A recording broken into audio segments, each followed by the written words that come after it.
प्रिय गाइज, ओम नमो भगवते वासुदेवाय नारायण नमो नमः। जय श्री विष्णुदेवाय नमः।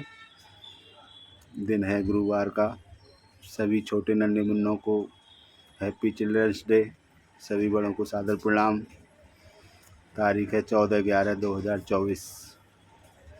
तो प्रिय मित्रों, बात ये करनी है कि एक तो मैं प्रभु से प्रार्थना करता हूँ कि आप सभी खुश होंगे, स्वस्थ होंगे, आपके परिवार में सभी स्वस्थ होंगे, खुश होंगे, सबसे पहली बात।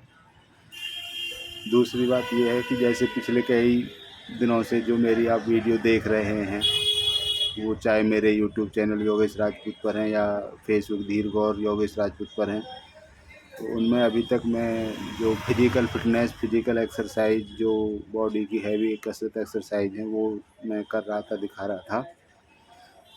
लेकिन आज का विषय थोड़ा मैंने अलग लिया है।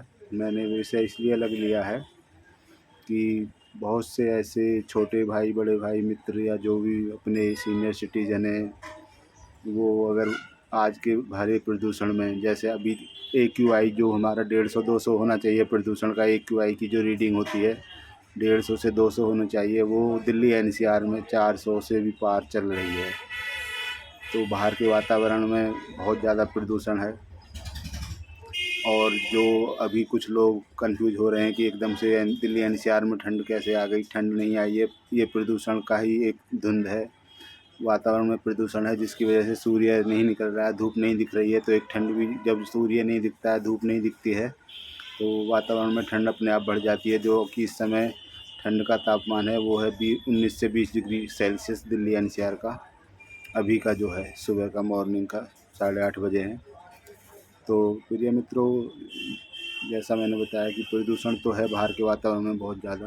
तो इस वजह से कुछ मित्र हो सकता है कि बाहर ना निकल के, बाहर अपनी फिटनेस के लिए एक्सरसाइज ना कर पाते हों या ना कर पा रहे हों, या कोई कारण हो, असमर्थ हो बाहर निकलने में, तो वो अपने घर में ही बाहर के कमरे में भी, जहाँ से बाहर की विंडो खुलती हो, बाहर की कुछ थोड़ी सी हवा ज़रूर आती हो, चाहे वो तो अब प्रदूषण है तो है, तो घरों में फिर भी कम रहता है, उतना नहीं है जितना सड़कों पर है, बाहर है, गलियों में है। तो वो किस तरह से अपने आप को फिट रखने की एक्सरसाइज कर सकते हैं, वो योग कर सकते हैं। योग जो है आयुर्वेद में भी बहुत ज़्यादा सुपर एक्सरसाइज माना जाता है। योग से बौद्धिक विकास भी होता है, शारीरिक विकास भी होता है। तो योग की जो हमारी एक्सरसाइज हैं, योग की जो क्रियाएं हैं, वो हमारे बौद्धिक विकास और शारीरिक विकास दोनों में बहुत ही ज़्यादा लाभदायक हैं। अभी आप सभी ने पीछे कोविड में भी देखा होगा कि सभी लोग घर से बाहर नहीं निकल रहे थे, तो घरों में एक्सरसाइज कर रहे थे, योग कर रहे थे। और योग के जो महागुरु हैं स्वामी रामदेव, उन्होंने भी कहा था कि योग से ही प्रोटेक्शन मिलेगी, योग करें, सुरक्षित रहें, योग करें, निरोग रहें। तो आज योग करते हैं। योग में कुछ जो ज़रूरी एक्सरसाइज हैं वो 5-6 एक्सरसाइज हैं, अब ज़्यादा भी हैं, लेकिन बात कर लेते हैं किस तरीके से करनी होती हैं। सबसे पहले तो जो योग शुरू करने के लिए खाली पेट होना आवश्यक है।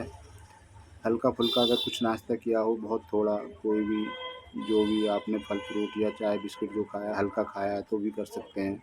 बहुत ज़्यादा हैवी खाना खाने के बाद नहीं करना है। या तो खाने से 1 घंटा पहले करना है या खाना के 1 घंटे बाद योग करना है। कोई भी एक्सरसाइज, चाहे वो कोई योग कसरत हो, सभी का नियम यही है कि खाली पेट करना है। तो उसके लिए आपको ज़मीन पर आलटी पालटी मार कर बैठ जाना है और आपको अपने दोनों हाथ का घुटनों पर आगे एकदम सीधे करके रख लेने हैं। आपको अपनी अंगूठे से पहली उंगली पकड़ लेनी है, टच कर लेनी है। और इस तरीके से आपको जो योग की जो सबसे बेस्ट एक्सरसाइज है वो है डीप ब्रीथिंग। तो जब आप बैठकर आप डीप ब्रीथिंग करना है, आपको बहुत गहरी सांस लेनी है। गहरी सांस कहाँ तक लेनी होती है? बैठकर उस सांस पर आपको ध्यान भी रखना है। आपको अंदर, अपने अंदर ध्यान रखना है कि हमने जैसे सांस ली तो मुंह नाक से सांस जाते जाते गले से और वो चेस्ट से होते हुए टूंडी तक जानी है। गहरी सांस जो लेनी है वो हमें लगभग 5-6 सेकंड तक अंदर टूंडी तक खींचनी है। उसके बाद फिर जब छोड़नी है, वही 5-6 सेकंड में धीरे धीरे छोड़नी है, एकदम से नहीं छोड़नी, धीरे धीरे जाने दीजिए सांस को। इस तरीके से आपको इन और आउट, इन और आउट, डीप ब्रीथिंग में आपको खींचने में सांस टूंडी तक खींचनी है और बाहर छोड़ने में फिर धीरे धीरे ही 5-6 सेकंड देने हैं छोड़ने में।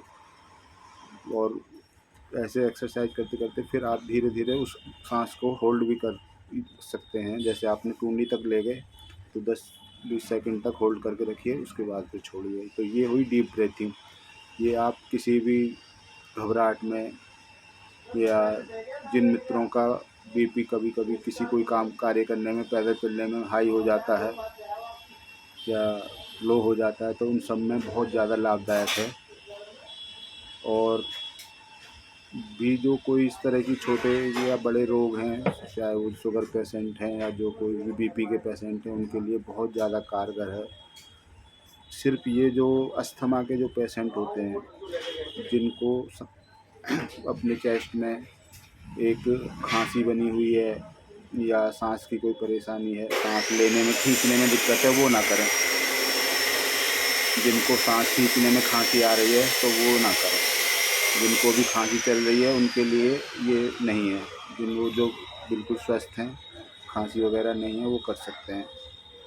खांसी का जिनको है अगर बनी हुई है प्रदूषण से या कैसे भी अंदर चेस्ट में बलगम बन गया है, ठंड को लग गई है, कोई चीज़ है, तो उसके लिए आप सुबह शाम गुड़ खाएं। 25 ग्राम गुड़ सुबह खाएं, 25 ग्राम शाम को खाएं। तो गुड़ से वो आपका जो चेस्ट का एक बलगम है जो भी है वो निकल जाएगा। या आप अदरक वगैरह या गरम मसालों का काढ़ा बनाकर भी पी सकते हैं सुबह शाम, थोड़ा थोड़ा क्वांटिटी में। वो भी काली मिर्च वगैरह, इलायची वगैरह और गुड़ डालकर। आप कोशिश करें सफ़ेद चीनी, सफ़ेद मैदा, सफ़ेद चावल, ये चीज़ें अवॉइड करें जो भी। और नमक ज़्यादा ना लें, नमक नॉर्मल मात्रा में। कोशिश ये रहे जब भी कोई चीज़ नमक से बने तो नमक उसमें ज़्यादा ना रहे, नॉर्मल हो या नॉर्मल से थोड़ा कम ही हो। तो मैं अभी आपके सामने बैठता हूँ आलती पालती मारकर और आपसे बात भी करते जाता हूँ, योग भी करता हूँ। तो जो मैंने पोजीशन ले ली है वो आलती पालती की एक ही है, इस तरह से दिखा देता हूँ आपको। ये पोजीशन आलती पालती की ली है। वैसे तो जो एक मुद्रासन पैर के ऊपर पैर रखकर भी एक आलती पालती होती है, लेकिन अगर आप वो भी नहीं ले सकते हैं तो ऐसे ही सिर्फ एक आलती पालती नॉर्मल बैठ जाइए और अपने दोनों हाथ एकदम सीधे रखकर दिखाता हूँ। इस तरीके की प्रक्रिया, जो हाथों को एकदम ऐसे सीधा रखने की, ये वाली ये रखिए हाथों की प्रक्रिया। हाथों को एकदम सीधा रख के अंगूठे से पहली उंगली को टच कर लीजिए और उसके बाद ऐसे बैठ जाइए। और जो आपको जो इन और हेल्थ आउट वाली जो डीप ब्रीथिंग करनी है,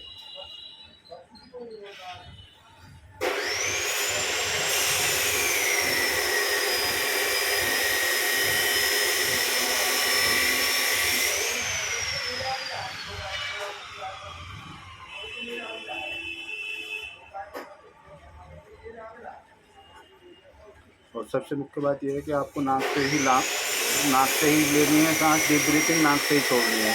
मुंह से कम ही प्रयास करें, क्योंकि सांस लेने के लिए हमारी नाक ही होती है। नाक से ही सांस लेना चाहिए, नाक से ही छोड़ना चाहिए, कसरत करते समय, योग करते समय भी।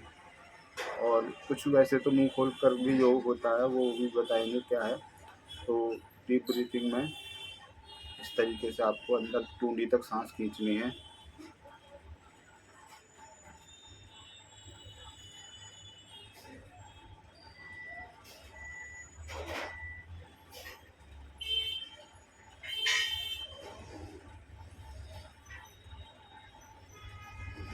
तो ये जब देख रहे हैं कि जब मैं ऊपर को तना हुआ रहता हूँ तो मैं सांस अंदर खींच रहा होता हूँ, और जब मैं थोड़ा लूज हो जाता हूँ तो सांस जब मैं छोड़ देता हूँ।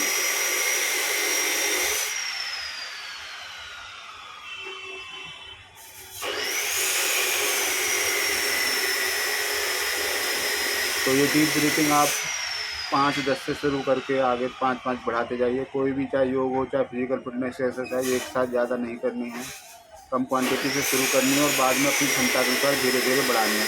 तो एक ये हो गई डीप ब्रीथिंग। अब दूसरी एक्सरसाइज है डीप ब्रीथिंग के बाद अनुलोम विलोम। अनुलोम विलोम में क्या करना है?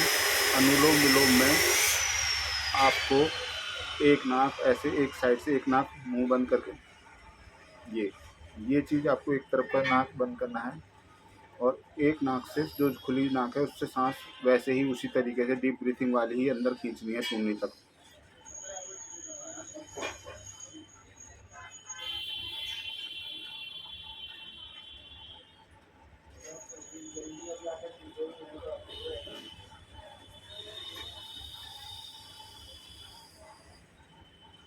एक साइड से नाक से आपने सांस अंदर टूंडी तक खींची, उसको होल्ड करके रखा। उतनी देर में आपने दूसरी साइड से जो खुली नाक थी वो बंद कर ली। उसके बाद फिर जो बंद थी उससे छोड़ दी। एक तरफ से खींच के दूसरी तरफ को छोड़ना है। तो ये अनुलोम विलोम है। ये भी आप इस तरीके से।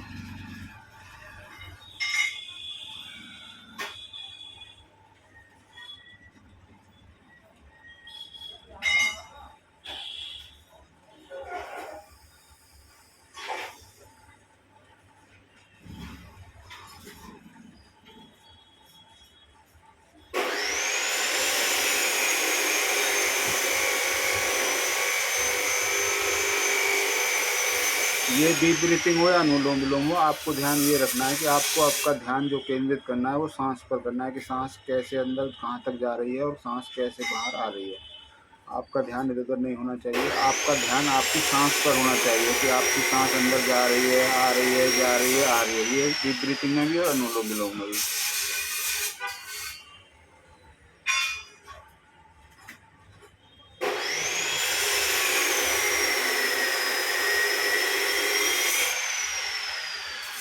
तो ये हो गया अनुलोम विलोम। और इस तरीके से फिर आपको एक करनी है भस्त्रिका। भस्त्रिका जो होती है, भस्त्रिका में आपको अपनी सांस अंदर खींच के चेस्ट को फुलाना है। चेस्ट में आपके हवा आनी चाहिए, छाती में आपकी हवा आनी चाहिए भस्त्रिका में। आपको नाक से सांस खींचकर मुंह बंद रखना है। आपकी जो सांस अंदर जाएगी वो छाती के अंदर आनी चाहिए, छाती में छाती फूलनी चाहिए कि भस्त्रिका, इसको बोलते हैं भस्त्रिका।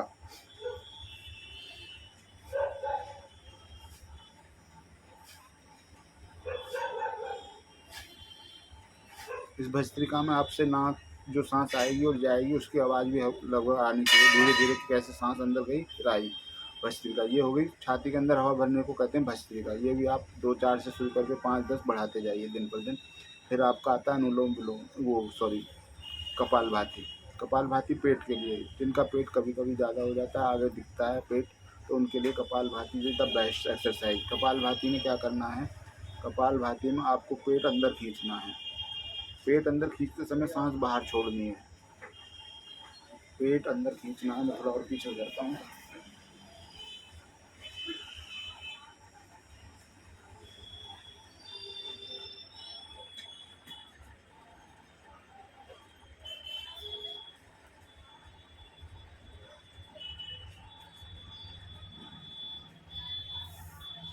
तो प्रिय गाइज, आपने देखा कपालभाति का जो नियम है वो ये है कि जब आप सांस को खींचेंगे तो आपकी टूंडी वाला पेट वाला हिस्सा अंदर की तरफ जाएगा और सांस आपकी बाहर जाएगी। फिर जब सांस अंदर आएगी तो टूंडी पेट वाला हिस्सा बाहर आएगा। तो ये कपालभाति का नियम है। उसमें आपका सिर्फ पेट हिलना चाहिए कपालभाति में, ना कि आप पूरे हिलेंगे। भस्त्रिका में सिर्फ आपकी चेस्ट हिलनी चाहिए, ना कि आप कंधे और आप कुछ पूरे हिलेंगे। सिर्फ आप भस्त्रिका में चेस्ट में हवा आएगी तो चेस्ट ही हिलनी चाहिए। कपालभाति में सिर्फ पेट हिलना चाहिए। और डीप ब्रीथिंग में आपको कोई चीज़ नहीं हिलनी है। डीप ब्रीथिंग में सिर्फ सांस अंदर जाएगी, सांस बाहर आएगी। अनुलोम विलोम में भी सांस अंदर जाएगी, सांस बाहर आएगी। और जो मुंह से भी करने वाली एक्सरसाइज वो ये हैं कि मुंह से आप अपनी जीभ अंदर फोल्ड करिए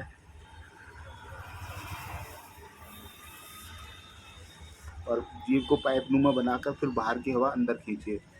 बाहर की हवा मुंह से ही अंदर खींचनी है। जीभ को फोल्ड करके अंदर दिखती रहे जीभ, नाली जैसे, पाइप जैसे।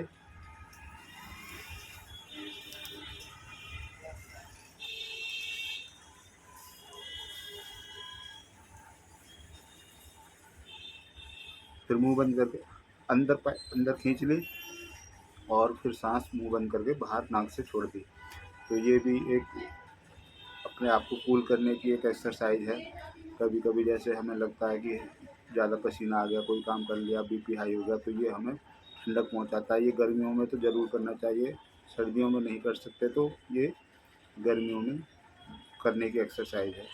ऐसे ही इसमें कुछ नहीं करना है, सिर्फ दांत ऐसे रखने हैं, दांत अपने ये रखने हैं और हवा अंदर खींचनी है।